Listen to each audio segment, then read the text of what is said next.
السلام عليكم ورحمة الله وبركاته.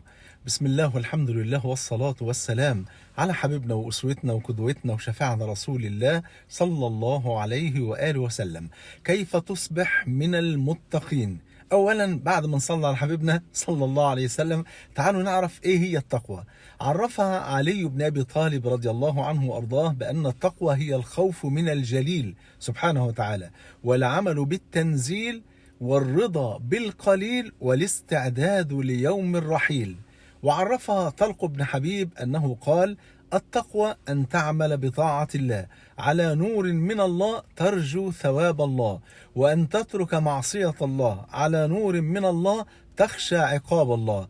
فإذا تركنا الحرام وفعلنا الطاعات وامتثلنا لأمر رب الأرض والسماوات فقد أصبحنا من المتقين. ولذلك المولى عز وجل حتى خفف علينا هذا التكليف العظيم فقال: فاتقوا الله ما استطعتم، يعني على قدر الاستطاعة بفضل الله سبحانه وتعالى. والإنسان التقي إنسان بعيد النظر، لأنه بيترك لذة فانية وناقصة في الدنيا من أجل لذة دائمة وخالدة وكاملة في جنة قال عنها جل وعلا: أعددت لعبادي الصالحين في الجنة ما لا عين رأت ولا أذن سمعت ولا خطر على قلب بشر.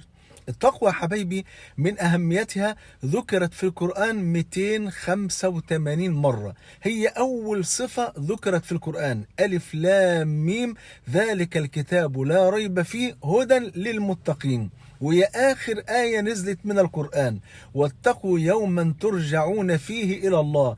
وهي سبب للفوز بمعية الله ومحبة الله سبحانه وتعالى. قال جل وعلا: واتقوا الله واعلموا أن الله مع المتقين. وقال جل وعلا: إن الله يحب المتقين سبحانه وتعالى.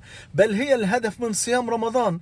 قال جل وعلا: يا أيها الذين آمنوا كتب عليكم الصيام كما كتب على الذين من قبلكم، والغاية لعلكم تتقون. والله عز وجل أعد الجنة لأهل التقوى. قال جل وعلا: إن المتقين في جنات وعيون. وقال جل وعلا: تلك الجنة التي نورث من عبادنا من كان تقيا. فربنا يرزقنا وإياكم التقوى يا رب العالمين، ويجعلنا وإياكم من المتقين. والتقوى كما عرفها علي بن أبي طالب أعيدها مرة أخرى: هي الخوف من الجليل، أن نخشى من الله سبحانه وتعالى، وأن نصل إلى درجة الإحسان، وهو أن تعبد الله كأنك تراه فإن لم تكن تراه فإنه يراك. يبقى الخوف من الجليل والعمل بالتنزيل، أن نعمل بكتاب الله وبسنة رسول الله صلى الله عليه وسلم، والرضا بالقليل، والدنيا كلها قليل من قليل. فالإنسان بيترك دنيا من أجل مرضاة الله ومن أجل جنة عرضها السماوات والأرض. وليس معنى ترك الدنيا إن أنا لا أعمل ولا أنجح ولا أستثمر مالا، أبدا. انجح وخليك أحسن واحد في الدنيا، وانجحي وخليكي احسن واحده في الدنيا، لكن تبقى الدنيا في ايدينا مش في قلوبنا. يبقى العمل بالتنزيل والرضا بالقليل والاستعداد ليوم الرحيل، اللي اعمل لدنياك كأنك تعيش أبدا، واعمل لآخرتك كأنك تموت غدا. وهذا ليس حديثا، وإنما هو قول لعلي بن أبي طالب رضي الله عنه وأرضاه. يبقى إذن الإنسان يستعد للآخرة وكأنه سيموت غدا. شوف، تخيل حضرتك وتخيل حضرتك لو قيل لأحدنا إن أنت هتموت بكرة، شوف بقى كيف يكون استعداده بقى ليوم الرحيل: عبادة وصيام وصلاة وذكر وقرآن وتصالح مع الناس ورد الحقوق لأصحابها إلى غير ذلك.